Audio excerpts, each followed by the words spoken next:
9:22 de la mañana. Continuamos en ampliación de noticias de RPP, la voz de todo el Perú. Y además en el Congreso también se le ha pedido ya desde la bancada de Perú Libre al presidente Pedro Castillo formalmente que abandone a esta agrupación que lo llevó al poder. Sobre esto vamos a conversar con la especialista en comunicación política, Sandra Guerra, que está con nosotros en el hilo telefónico. Sandra, ¿cómo está? Muy buenos días, bienvenida a RPP. Bueno, la primera lectura que tiene en relación a esta petición que hace Perú Libre para que el presidente deje sus filas, ¿cómo se debe asumir de su óptica? Bueno, hay dos o tres interpretaciones. Yo creo que y les voy a decir de modo muy resumido por los tiempos que tenemos, pero yo creo que tiene un poco de intencionalidad de cada una de estas.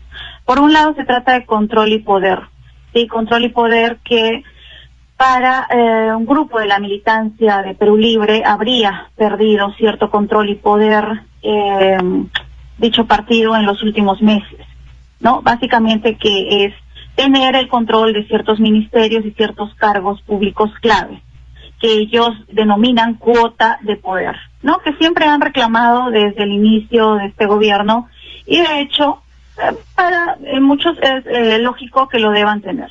Entonces, por otro lado, también existe un sector que puede indicar que no hay tal pérdida de poder y control porque Cerrón sigue teniendo una presencia muy fuerte en las decisiones, sobre todo de los ministros, y lo hemos visto además ligado desde muchos años atrás a varios de los ministros que han pasado por este gobierno. Entonces no se trataría de perder nada, sino más bien también existe esta interpretación con la que yo coincido, digamos, o estaría más cercana a mi posición, que es una especie de poder aparentar un divorcio para la sociedad, un divorcio para la opinión pública, porque obviamente en este momento Pedro Castillo no tiene buena imagen ni reputación.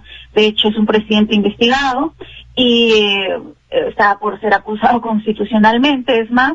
Entonces esto no ayudaría al tema de hacerse de un bolsón electoral considerable para las elecciones regionales y municipales que ya han arrancado.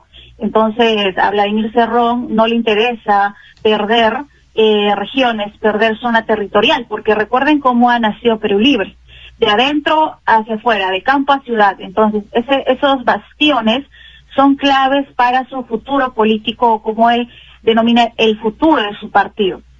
No perder estas raíces por, digamos, defender abiertamente a Pedro Castillo. Pienso que incluso Pedro Castillo, digamos, aceptando esta renuncia y hoy o mañana emitiendo algún comunicado renunciando al partido, vale decir, aceptando el pedido de Perú Libre, no significa, por un documento, por un acta nominal, por un hecho redactado, no significa que al interno de las negociaciones ellos necesariamente estén separados. Únicamente lo podremos ver a la hora de la votación. En este momento son 16 de 35, que para muchos son 9, que básicamente definirían una posible vacancia en vista de que se tendrían cerca de 70 votos a favor de la vacancia, y estos 16 serían los que definirían. Entonces, se puede entender como una especie de, si quieren llamarlo, chantaje, persuasión, y por qué no usar estas palabras que no son de la práctica política sana, pero sabiendo que estamos hablando de una presunta organización criminal, ¿por qué no hablar de extorsión, chantaje y más? Digamos, no estaríamos entrando al plano de la especulación, sino que podría ser práctica de estas organizaciones, ¿no? Ahora, pero también hay para quienes piensan que con esto se podría consumar la vacancia del presidente y que asuma Dina Boluarte, porque ella sí se mantiene en Perú Libre. Pero también ayer surgió el pronunciamiento del señor Valer, quien dijo abiertamente, justamente aquí en RPP, que el señor César Acuña ha mostrado su disposición, ahora que formalmente se aleja de Perú Libre el presidente, de apoyarlo a su paisano. ¿Se puede entender también esta lógica? Se pueden entender muchas negociaciones que incluso, vamos a poner un ejemplo, en la campaña electoral con Guerra Sucia hay una campaña apretadísima de Colombia, solo por poner un ejemplo.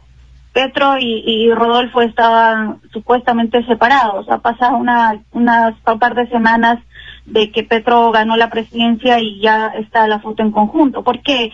Porque la política, sobre todo y ante todo, se anteponen los intereses comunes que pueden superar a las ideologías, a las doctrinas e incluso a la ética misma. Muchas personas pueden asociarse a partidos que apoyaron, que no apoyaron antes y hoy apoyan, pueden, digamos, romper y mañana unirse porque simplemente hay conveniencias que superan. En el caso de César Acuña, sabemos que está inmerso también, o bueno, ya se habla que tiene problemas incluso con este college, ¿no?, de la UCB en Miami. Se habla de que está también, y no, esto sí es cierto, que está siendo también investigado y la SUNEDU está atrás de poder, digamos, declinar esta maestría de Pedro Castillo, que básicamente al 89 o al 80% de encontrar textos afines, hablamos de un plagio consumado. Entonces todo esto podría ser mover las cartas. Recordemos que a la mañana que llevaron a Martín Vizcarra no habían los votos, ¿no? Entonces muchas cosas se pueden tejer en este interín hasta el día de una posible vacancia, si es que la acusación constitucional, digamos, no es la que termina sacando este presidente primero, ¿no? Bueno, entonces ahí quedan las interpretaciones y vamos a ver cuáles son las decisiones que vienen luego, ¿no? Porque hoy empiezan, y ya quedan pocos días también, por cierto, para esta legislatura, y donde pues habrá también que esperar cuáles son las decisiones que se adoptan en el primer poder del Estado, en el poder legislativo. Sandra, como siempre te agradecemos, muchas gracias por estar con nosotros y seguiremos en contacto, muy amable. Muchas gracias. Sandra Guerra, especialista en comunicación política, estuvo dialogando con nosotros. Vamos a ir a la pausa, vienen los titulares, regresamos de inmediato con más.